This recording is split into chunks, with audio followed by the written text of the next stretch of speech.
Para jemaah, melanjutkan pelajaran kita dari pembahasan sebelumnya, masih mengenai penjelasan kodifikasi Al-Quran di zaman Sayyidina Utsman bin Affan radhiyallahu anhu.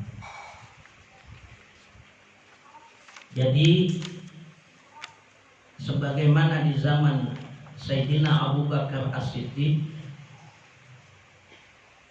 kodifikasi Al-Quran, kalau Sayyidina Abu Bakar kan emang dari dokumen-dokumen yang ada di tulang, kelopak korma dijadiin mushaf, itu zaman Sayyidina Abu Bakar.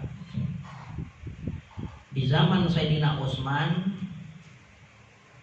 penyeragaman dialek ya, dari berbagai bacaan yang ada perbedaan, sehingga langkah pertama yang dilakukan oleh Sayyidina Utsman bin Affan radhiyallahu an adalah membentuk komisi penyalinan mushaf.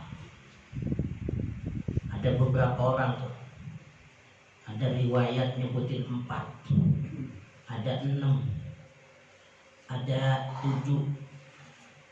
Al-Imam Ibn Abi Daud dalam Al-Masahib bahkan menyebut 12 orang ya. Walaupun yang masyhur adalah 4 ya. Nah, komisi penyalinan mushaf yang menjadi acuan adalah mushaf yang dipegang oleh Sayyidatuna Hafsah bin Umar bin Khattab radhiyallahu anhu. Karena memang naskah itulah yang paling recommended ya, yang ditulis pada zaman Sayyidina Abu Bakar, yang dapat instruksi langsung dari Rasulullah SAW, yang kemudian dipegang oleh Sayyidina Umar dan diserahkan oleh putri beliau Sayyidatuna Hafsah. Jadi bahannya itu. Yang selanjutnya penyeragaman dialek sesuai dengan bahasa Quraisy.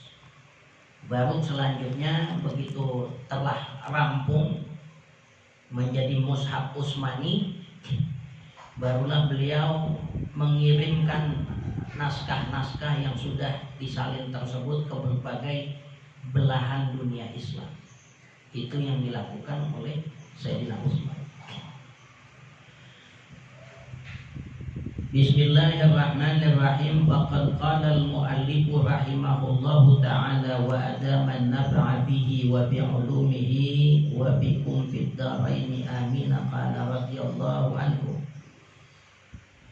Wa amma ma rawahu az-Zuhri, adapun riwayat yang disampaikan oleh Imam Zuhri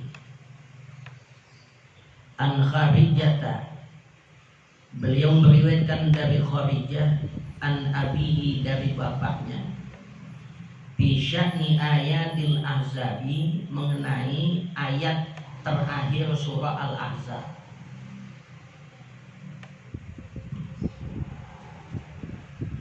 Wa ilhaqihim, dan penyertaan mereka, pencantuman mereka iya terhadap ayat itu bi suratiha, pada surah Al-Ahzab. Jadi kemarin ditampilkan sebuah riwayat bahwa seolah-olah sahabat yang nulis surah Al-Ahzab ayat terakhir itu cuman si Huzaimah.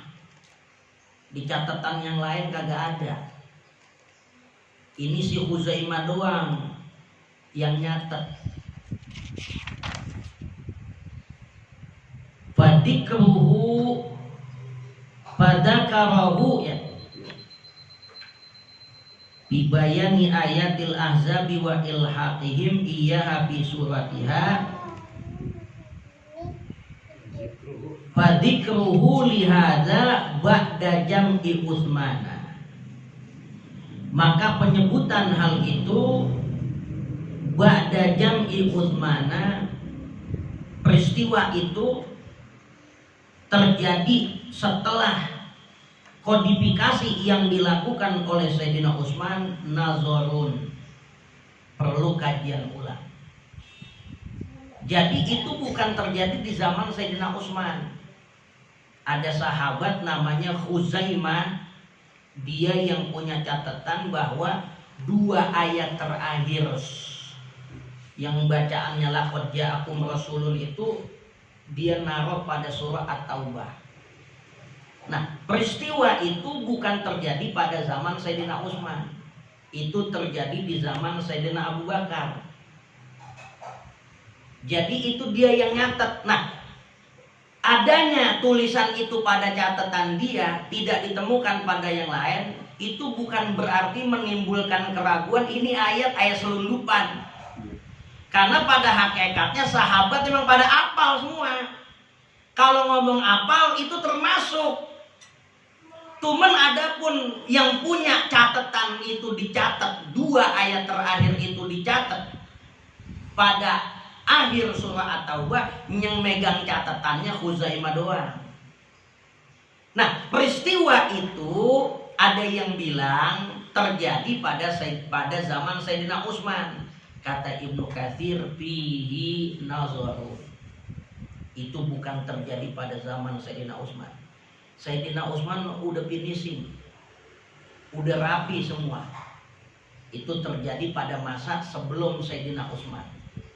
Jadi jangan ada timbul keraguan. Ya, ada sahabat yang berbohong, ada sahabat yang mengada-ada tentang itu. Kalau memang catatan dia yang nyatet, tapi bukan berarti sahabat lain nggak hafal ayat itu. Kalau kan zaman dulu dokumentasinya terbatas dan banyakan lewat hafalan. Makanya dibilangin sama Ibnu Katsir bahwa adanya sebutan kasus itu terjadi di zaman Sayyidina Utsman, fihi nazarun. Itu perlu dikaji lagi. Wa inna ma hadza kana hala jam'is siddiqis suhbah. Tuh dibilangin. Karena sejatinya peristiwa itu terjadi saat kodifikasi Sayyidina Abu Bakar As-Siddiq akan mushaf. Adapun di zaman Sayyidina Utsman bukan itu yang terjadi.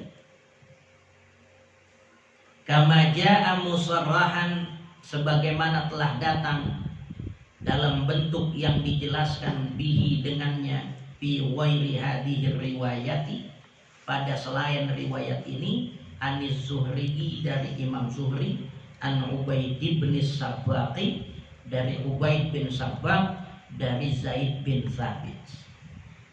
Jadi itu pada zaman Sayyidina Abu Bakar.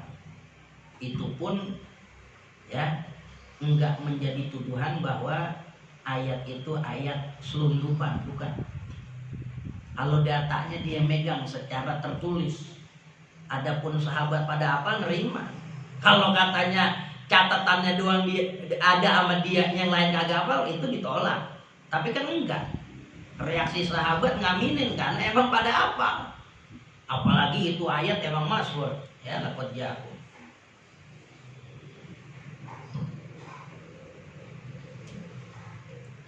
Wa dalilu ala dalika, dan yang menjadi dalil atas demikian itu, annahu qala, sesungguhnya beliau berkata, Zaid bin Thabit, fa alhaqnaha, maka kami cantumkan ayat terakhir surat Taubah, bi suratiha, dalam surat Al-Ahzab, ya.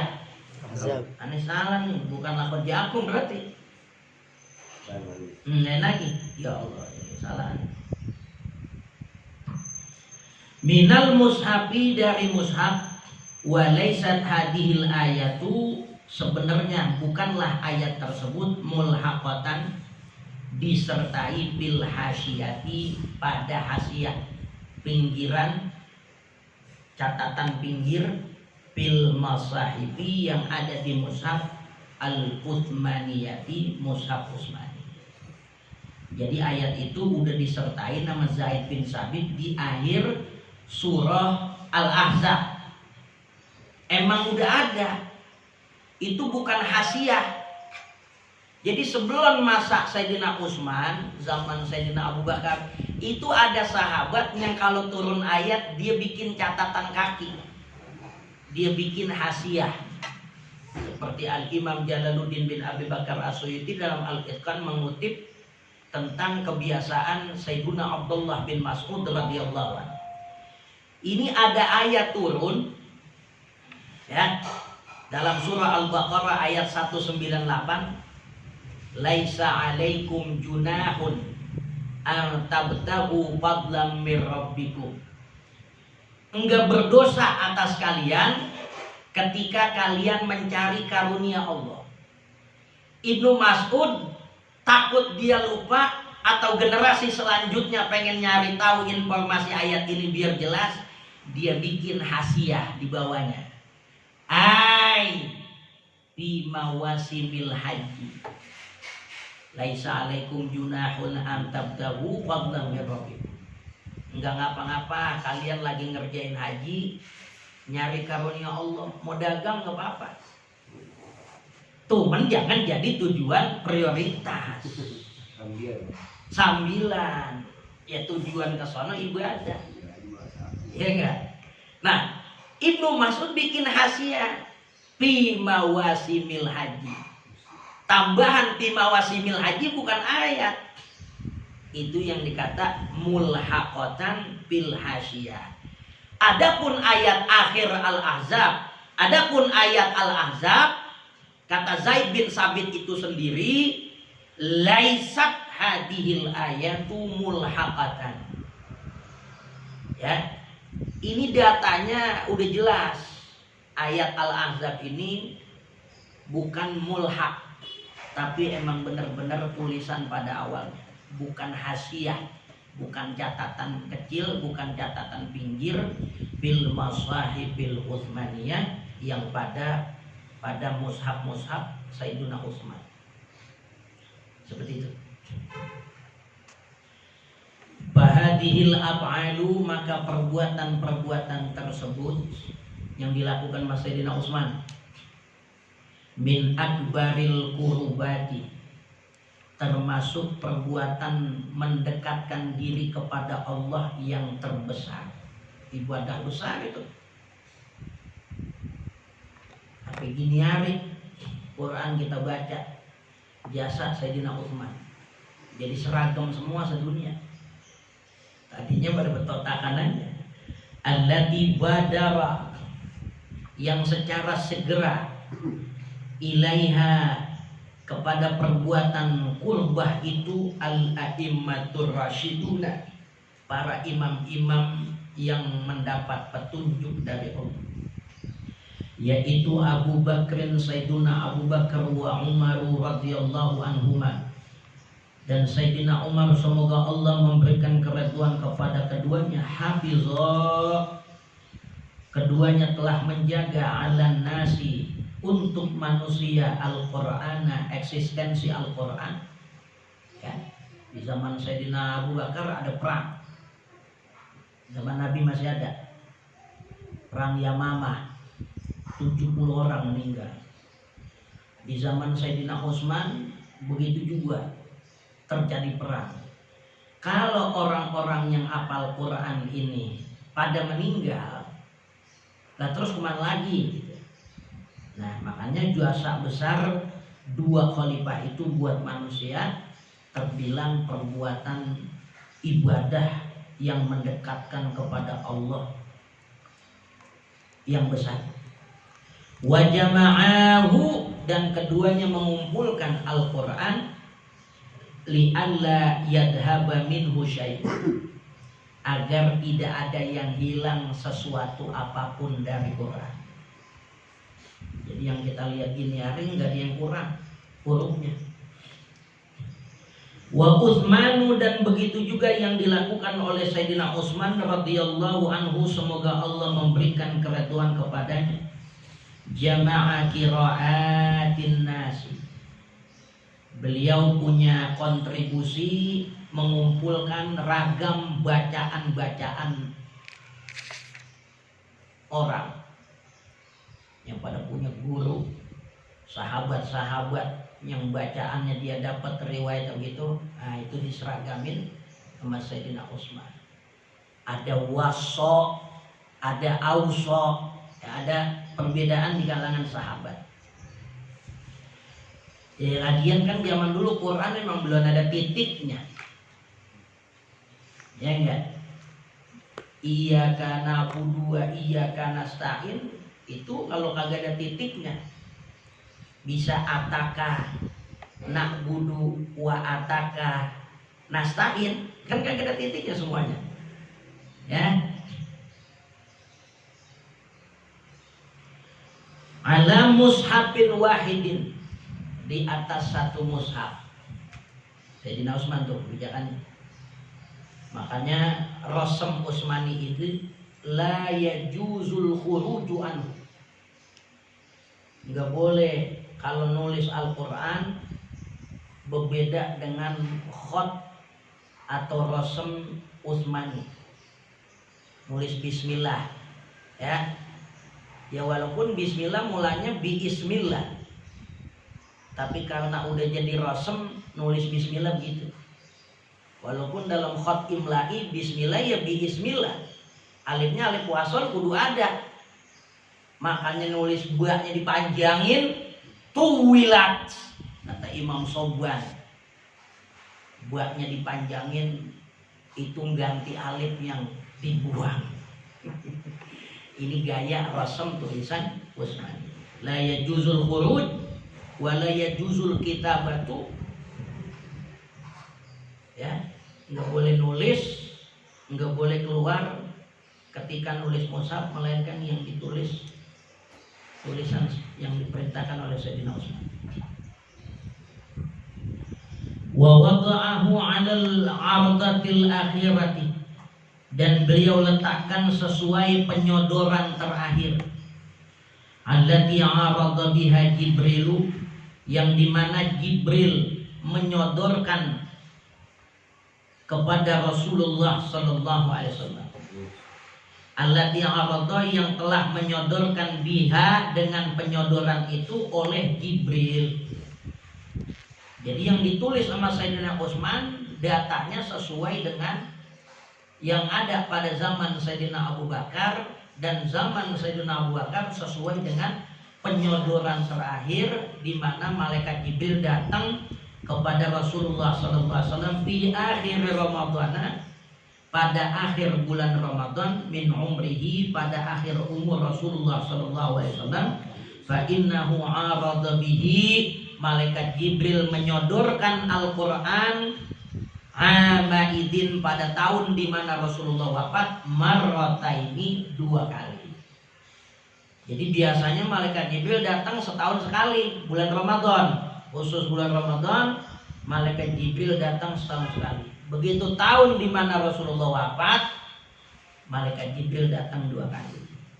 Walihada, dan karena inilah qala Rasulullah sallallahu alaihi wasallam, Rasulullah sallallahu alaihi wasallam berkata li Fatimah binatihi, kepada Sayyidatuna Fatimah putri beliau radhiyallahu anha, lamma maridha, ketika Rasulullah sallallahu alaihi wasallam sakit, apa kata Nabi? Wa ma aradalika illa liqtirabi ajali. Wa ma aradalika, dan apa yang aku lihat. Wa ma arad, dan tidaklah aku melihat. Itu tumben-tumbenan bulan Ramadan kemarin Jibril datang sekali. Ini pakai 2 kali. Wa ma aradalika, dan tidaklah aku melihat demikian itu illa liqtirabi ajali, melainkan semata-mata menjadi sinyalemen dekatnya ajal saya. Ramadan terakhir ini, tahun depan Ramadan kagak nemu. Itu menurut Nabi begitu. Akhrajahu fi sahihaini, mentahrid hadis ini dalam 2 kitab sahih. Imam Bukhari Muslim mentahrid hadis ini dalam kitab sahih.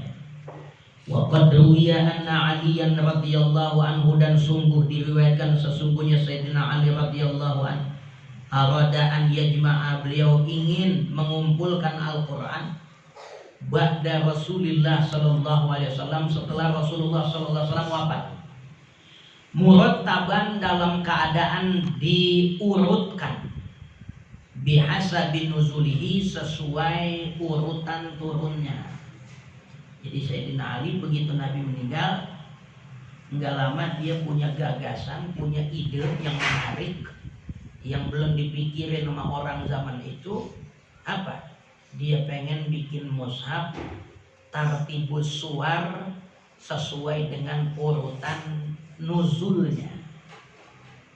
Jadi bukan Fatihah dulu, Al-Alaq dulu, rombongan Al-Mudassir sama Al-Muzammil tuh ayat-ayat turun di mana masa-masa awal Quran itu diturunkan kepada Rasulullah. Sayyidina Ali gadang-gadang punya ide begitu. Awalan pa awalan, dia pengen tulis tersusun awalan pa awalan, di mana surah-surah yang awal pertama kali turun sesuai urutan. Kama rawahu Ibnu Abi Dawud, sebagaimana itu dijelaskan oleh Imam Ibn Abi Dawud rahimahullah. Haitsu qala, dia berkata, haddatsana Muhammad bin Ismail al-Ahmasi, beliau meriwayatkan haddatsana Ibnu Fudail an As'asya, beliau meriwayatkan dari an Muhammad bin Sirin qala lamma tuwfiyan nabi, kata Imam Ibnu Sirin tabi'in, tatkala Rasulullah sallallahu alaihi wasallam wafat, aqsama Aliun, Sayyidina Ali pernah jatuh sumpah, an la yartadiya, bahwa beliau tidak pengen mengenakan biridain, dengan sorban.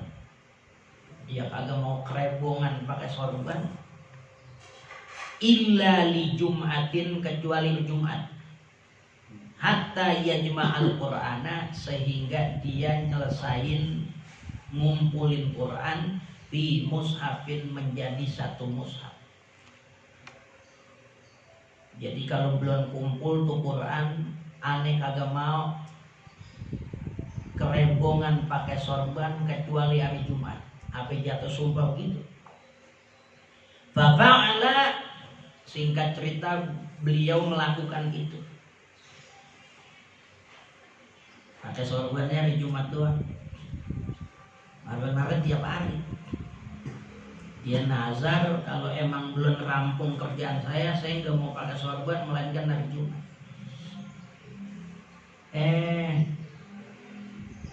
Itu nyampe tuh berita. Sayyidina Abu Bakar, fa arsala ilaihi Abu Bakrin radhiyallahu anhu. Maka Sayyidina Abu Bakar mengutus kepada beliau, pada Sayyidina Ali, ba'da ayamin, setelah beberapa hari, kirim surat, akarihta imarati ya Abul Hasan, apakah engkau membenci pemerintahanku wahai bapaknya Hasan? Sayyidina Ali anaknya Sayyidina Hasan, jadi disebut Abul Hasan. Faqala, maka Sayyidina Ali menjawab, la wallahi, enggak, bukan aneh enggak suka sama pemerintahan ente, demi Allah, illa, hanya saja, inni aqsamtu, saya bersumpah, an la artadiya, saya enggak mau pakai sorban, biridain, ya, sebagai penutup diri saya, illa li jum'atin, melainkan hari Jumat. Babaya'ahu, maka Sayyidina Ali berbaiat kepada Sayyidina Abu Bakar, summa roja'a, dan kembali. Hakada rawahu, begitulah Imam Ibn Abi Daud meriwayatkannya. Tetapi Ibnu Katsir ngomentarin, wa bihi inqita'un, pada sanadnya terdapat sanad yang terputus. Jadi masalah Sayyidina Ali pengen bikin mushaf sesuai tartibun nuzul, tartibus surah ala hasabin nuzulihi, itu riwayatnya inqita. Makanya ada tiga ulama yang kemudian terinspirasi dari ide Sayyidina Ali ini. Ada ulama namanya Syekh Abdurrahman bin Hasan Habanke, daerah Syria ini, ulama Syria. Abdurrahman bin Hasan Habanke punya kitab namanya Ma'arijut Tafakkur wa Daqaiqut Tadabbur.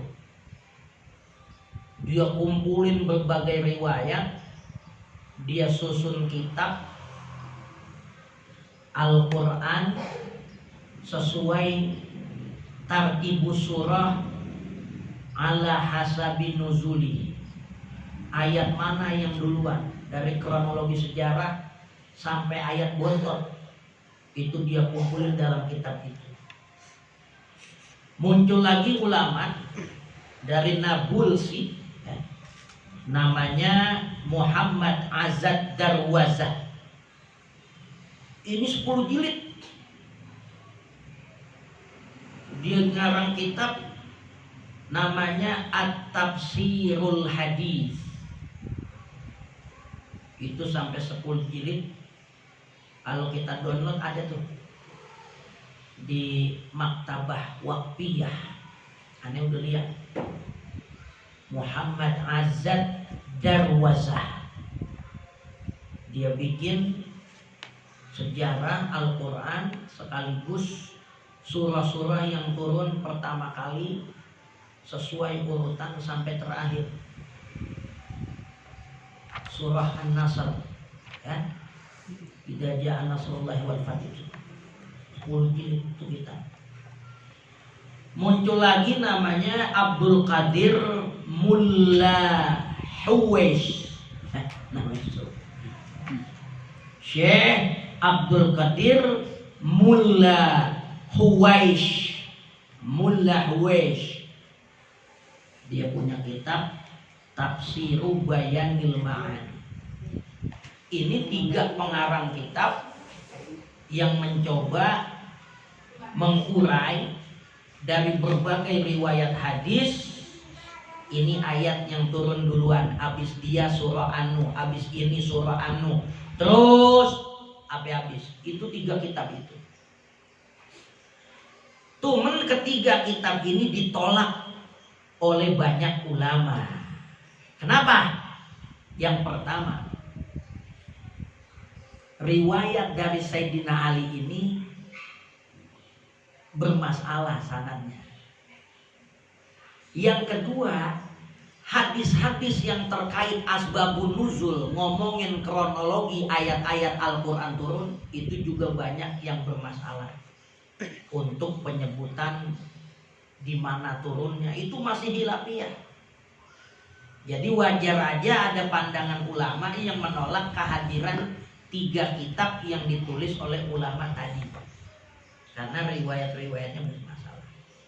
Tapi walaupun begitu, 3 orang itu udah berupaya meramaikan diskusi Islam tentang ayat Al-Quran. Ya, jangan disalahin banget, ya enggak? Walaupun bagaimana juga dia udah ngasih sumbangan kerajinan ilmiah. Emang kata ente kagak capek nyariin hadis tentang itu? Ya, tuh. Jadi tuh ulama saking rajinnya pilih dari riwayat-riwayat yang ada tentang turunnya ayat-ayat Quran. Cuman kata Ibnu Katsir wabihin kitab.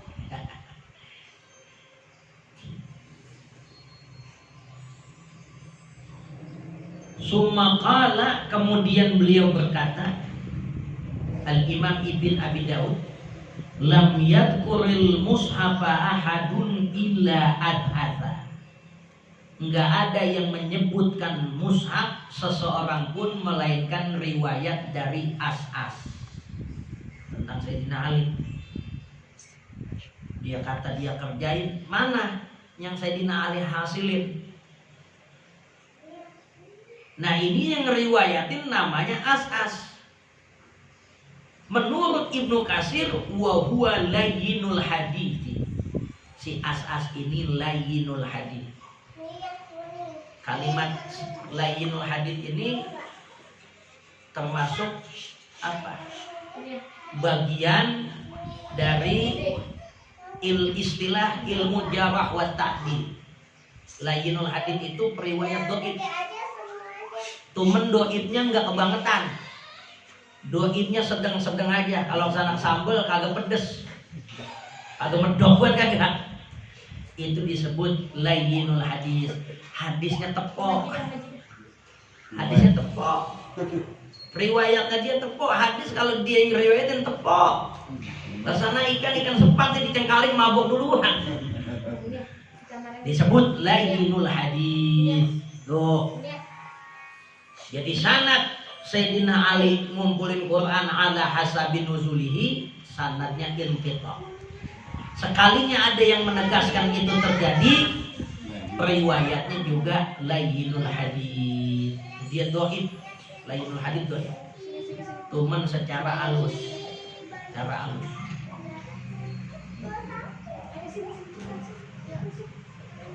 Wa innama rawaw, dan hanya saja mereka meriwayatkan hatta ajma'al qur'ana, yang jadi riwayat, yang ucapan Sayyidina Ali yang diriwayatkan oleh orang hatta ajma'al qur'an, bukan ala tartibil Qur'an itu yang sesuai nuzulnya. Yang masyhur Sayyidina Ali ngumpulin Quran, yakni itu juga masih dijelasin aja sama ulama. Atamma hifzahu, yang Sayyidina Ali maksudin Sayyidina Ali ngapalin, menyempurnakan apalannya. Lawang nggak ada mushaf yang Sayyidina Ali tulis. Jadi maksudnya itu omongan ajma al-Quran atamma hifzahu, bukan Sayyidina Ali ngumpulin Quran dah sesuai kronologi ayat surah-surah yang terdahulu turun mana yang belakangan. Nah, tapi dijelasin lagi yang dimaksud oleh ulama ucapan Sayyidina Ali hatta ajma'al qur'ana ay atamma hifzahu. Jadi al-jama' bis sudur yang Sayyidina Ali maksud, bukan bis sutur, bukan dalam kertas, bukan dalam bentuk media seperti itu. Jadi ditolak itu, ditolak ya. Fa innahu yuqalu lilladzi yajma'ul qur'ana qad jama'al qur'an. Maka sesungguhnya disebutkan orang secara istilah alladzi yajma'ul qur'an, siapa aja orang yang ngumpulin Quran, yang ngapal Quran, faqad jama'al qur'an, dia telah menghimpun Quran. Jadi kata jamaah bisa maknanya menghafal. Seperti itu. Ibnu Katsir menekankan itu. Jadi ini Ibnu Katsir ngarang kitab ini. Jadi zaman sekarang ini sangat perlu sekali kitab ini untuk diketahui, karena tuduhan-tuduhan orientalis juga terlalu berlebihan tentang kritik-kritik mereka terhadap penulisan Al-Quran. Dan Fadhailul Quran yang ditulis oleh Ibnu Katsir menjawab tuduhan-tuduhan itu. Jadi orientalis sembarangan aja. Imam Ibn Abi Daud yang sanadnya banyak munqati itu diambil orang orientalis. Nah, makanya kita pelajarin dari teks aslinya, dari sumber yang berkompeten seperti Imam Ibnu Katsir. Jangan kita baca buku-buku orang barat yang ngomong begitu kita terima aja. Padahal itu juga udah dijauh sama ulama. Qultu, kata Ibnu Katsir, wa hadzal ladzi qalahu Abu Bakrin, dan apa yang telah dikatakan oleh Sayyidina Abu Bakar azharu, itu lebih zahir. Seandainya itu terjadi, ya Sayyidina Abu Bakar juga ngomong begitu, pantas banget. Wallahu a'lam, dan Allah saja yang maha mengetahui. Fa inna aliyan, karena sesungguhnya Sayyidina Ali lam yunqal anhu mushafun ala ma qila, enggak pernah ada hal yang dikutip dari Sayyidina Ali mengenai mushaf ala ma qila, atas apa yang disebutkan, wala ghairu dzalika, dan enggak ada yang lainnya, enggak ada apa-apa yang dinisbahkan dalam urusan penulisan mushaf yang dilakukan oleh Sayyidina Ali. Walakin tujadu masahifu ala al-wad'il Utsmani, akan tetapi ditemukan mushaf-mushaf yang diletakkan oleh Sayyidina Utsman, yuqalu, disebutkan innaha bi khatti aliyin, tapi ada juga keterangan beberapa mushaf yang Sayyidina Ali tulis.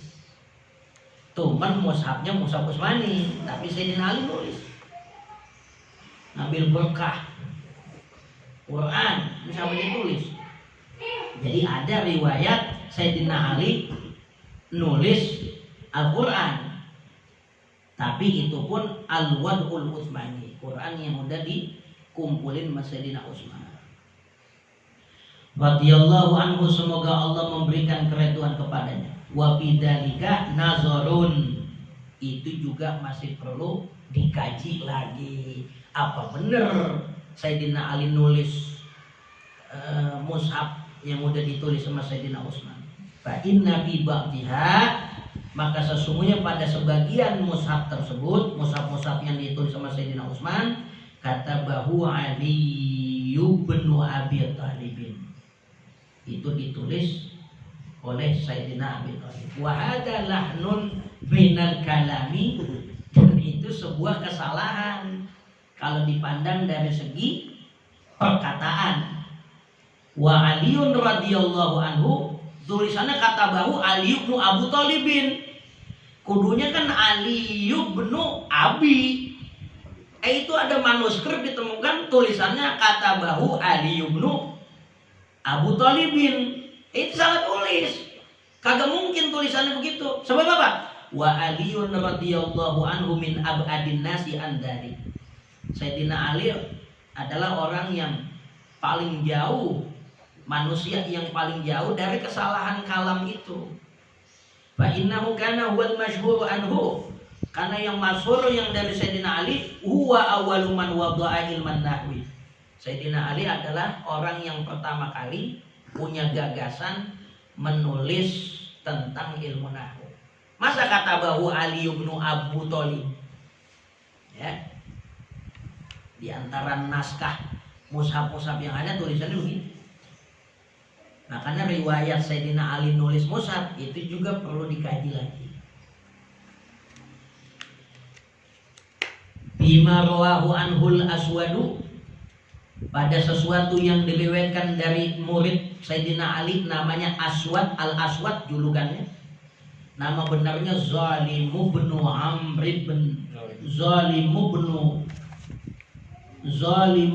Amrin Ad-Duwali. Ada yang baca Ad-Duwali, ada yang baca Ad-Duli, ada yang baca Ad-Dili. Namanya Zolim. Ini ulama juga masih hilaf ya tentang nama dia yang sebenarnya. Ada yang dikata namanya Maklum, namanya Amr bin Zolim, Zolim nama babanya. Ada yang kata namanya Sufyan. Banyak nanti hilaf tentang itu. Nah, penyebutan nama Aswad juga, ini Aswad Ad-Duwali orangnya bukan hitam. Nggak tahu nih Al-Aswad ini julukan kemana. Ya. Jadi termasuk ulama nahwu yang jadi murid Sayyidina Ali. Sayyidina Ali nyuruh dia karena emang punya keahlian, tulisannya bagus tuh, harokat dalam Quran, titik-titik, tanwin nulisnya begini, domah nulisnya begitu, baris bawah nulis begitu. Itu gagasan Aswad Ad-Duwali, Abul Aswad Ad-Duwali, gagasan dia. Jadi dia nemuin, dia lapor sama Sayyidina Ali, ada kasus. Ini anak saya yang perempuan, pada malam-malam dia buka jendela rumah, dia melihat langit, dia kata, ma ajmalus samai. Ane jawab, nujumuha. Wahai ayahku, ya abadi, aratu ta'ajjuba. Saya bukan nanya. Kan kalau dibaca ma ajmalus samai, sesuatu apa yang paling indah di langit, lagunya nyaut, bintang-bintangnya yang bercahaya. Kata anaknya, sih bukan maksud nanya begitu. Saya ini takjub ngelihat langit. Oh, kalau takjub bacanya bukan begitu ngomongnya. Iftahifat.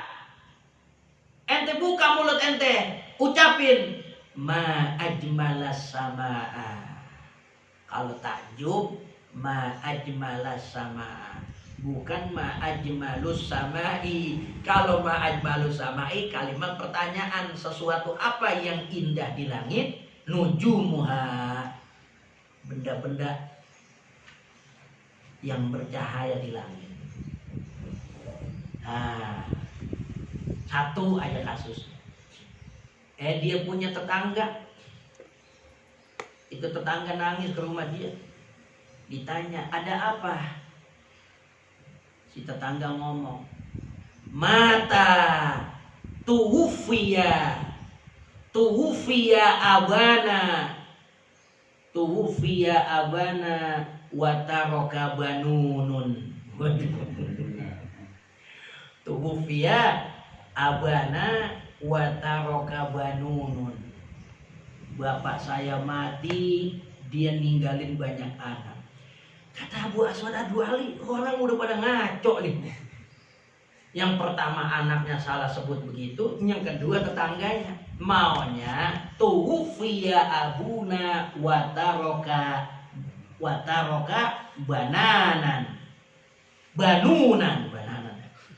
Tuwufiya abuna wataroka banunan. Dia baca tuwufiya abana wataroka banunun. Wah, lu udah kacau nih. Ngadu sama Sayyidina Ali, ya Amirul Mukminin, ini bahasa Arab udah mulai rusak. Orang-orang ajam udah masuk Islam, belajar bahasa Arabnya kagak semenggah. Jadi pada kacau ini. Akhirnya kata Sayyidina Ali, ya udah kita bikin tulisan buku. Ya udah, nih saya imlain. Pembagian kalam ada 3. Ya. Ada isim, ada fiil, ada huruf. Dijabarin semuanya. Kata Sayyidina Ali, unhu hadan nahwa. Ya, yang ini taruh di sini. Karena setiap ngomong hadan nahwa, disebutlah ilmu itu ilmu nahwu. Itu kronologinya. Dari Sayyidina Ali yang beliau sampaikan kepada Abu Aswad Ad-Du'ali. Pakar nahwu dan juga ulama besar ya, Abu Aswad Ad-Du'ali. Cuman kata dalam kitab ya yang ditulis oleh Abi Amr Al-Jahiz, ada kitab namanya Al-Bukhala, kumpulan orang-orang pelit. Ini Abu Amr Al-Jahiz orang rajin. Dia punya kitab Al-Hayawan. Dia ngomongin tentang binatang sampai 6 jilid. Ya, lebih dulu dari Ad-Damiri. Ad-Damiri banyak ngutip dari Al-Jahiz. Ini Al-Jahiz punya kitab Al-Bukhala. Karena orang Arab ini zaman dulu baik-baik. Kok tiba-tiba orang Arab jadi pada pelit.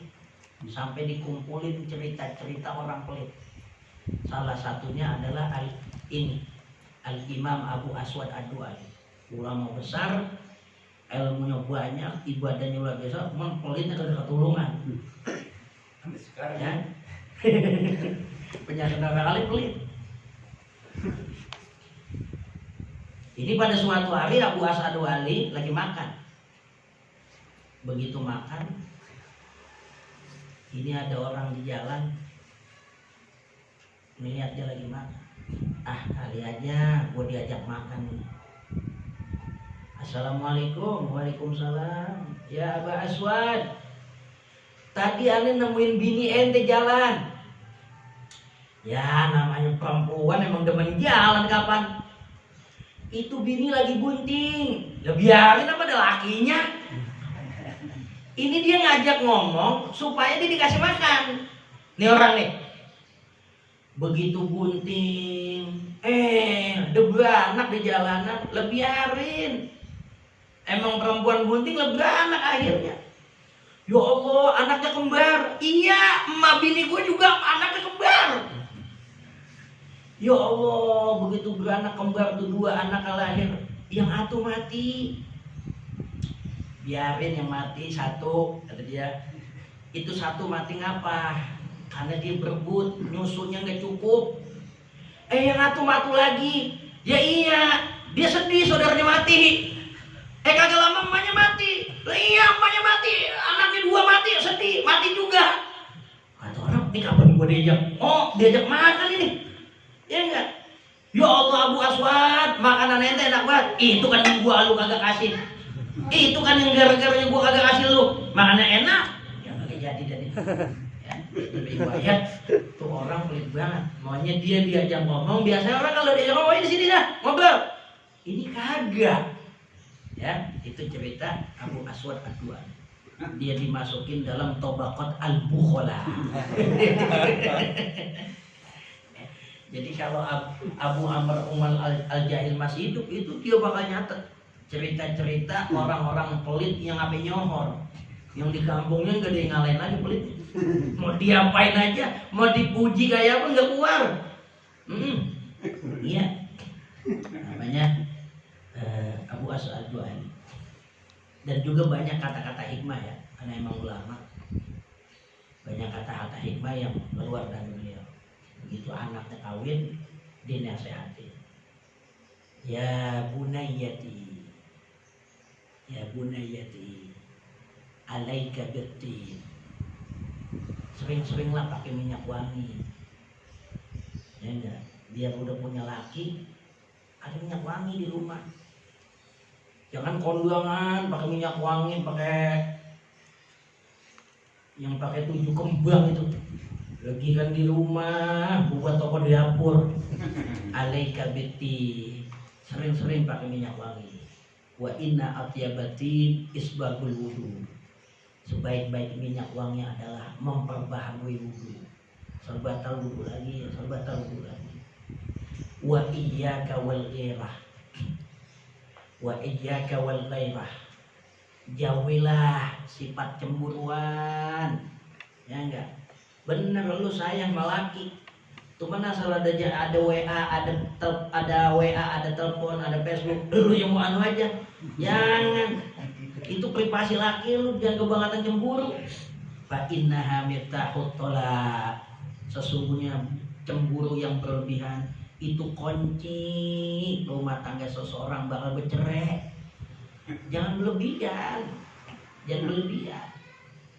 Curiga boleh, kamu jangan berlebihan. Ya? Kata orang sekarang, jangan lebay gitu loh. Itu nasihat dia tuh. Wa annahu qasamal kalama ila ismin wa fi'lin wa harfin. Beliau membagi kalimat kepada isim, fi'il dan huruf. Wa dzakara asya'an, dan beliau menyebut berbagai macam akhara yang lain.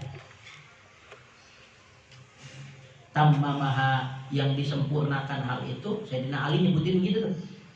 Ya, kalam ada 3, fi'il, huruf, isim. Kemudian Abu Aswad yang menyempurnakan ba'dahu setelah Sayyidina Ali.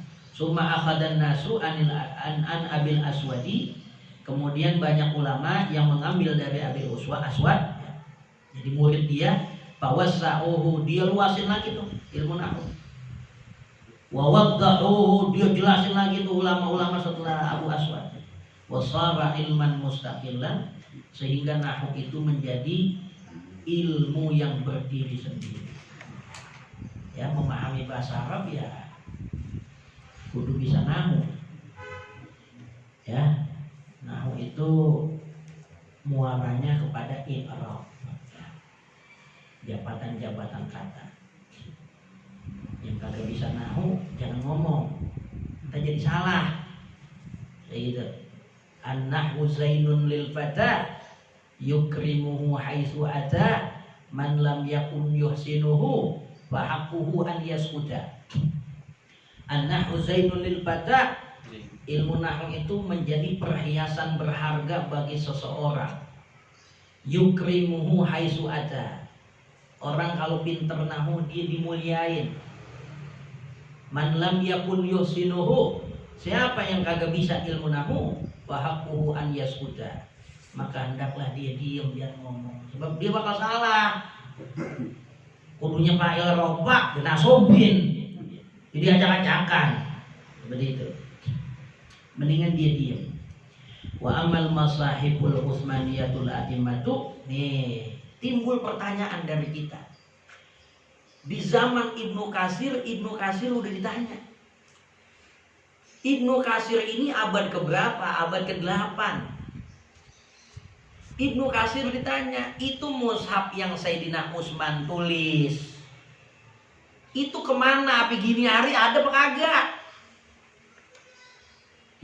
Ibnu Katsir jawab, wa ammal masahiful utsmaniyatul a'immatu, adapun mushaf Sayyidina Utsman al-a'immah disebut mushaful imam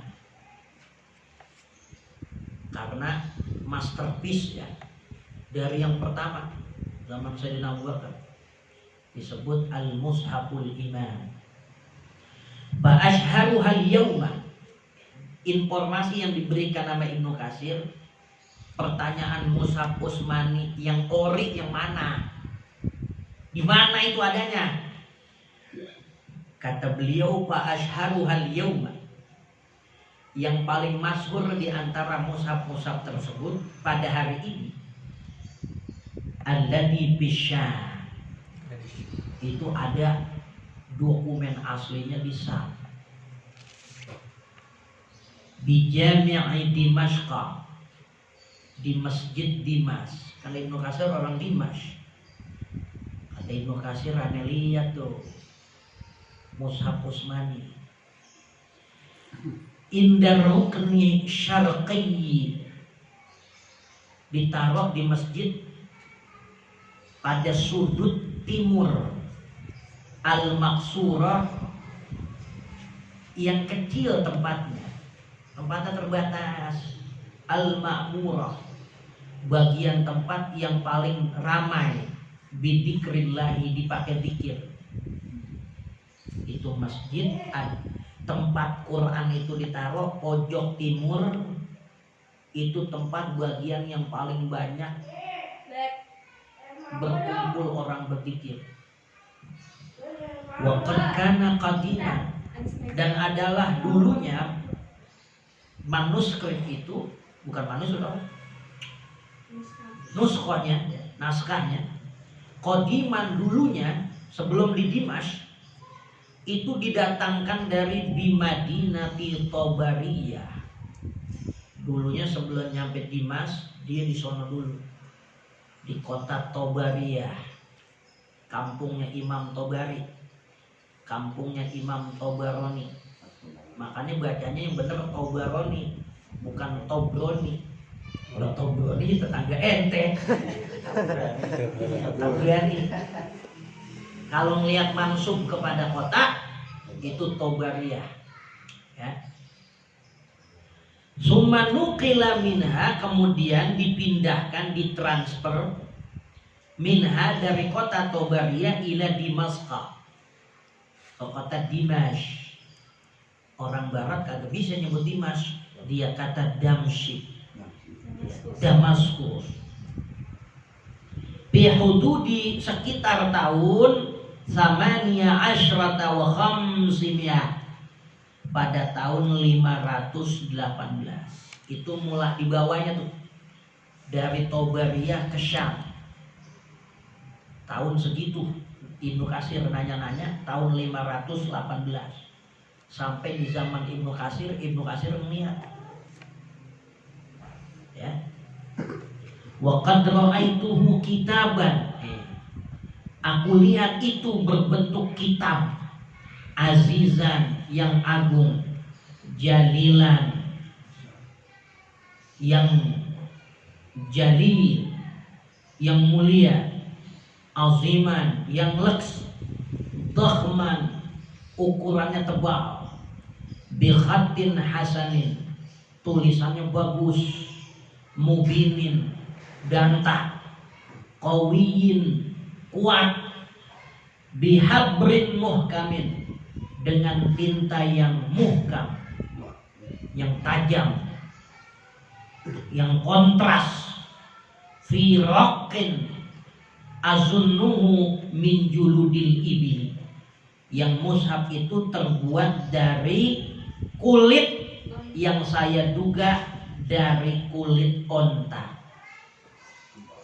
Oh, Ibnu Katsir lihat, wallahu a'lam, dan Allah yang maha mengetahui.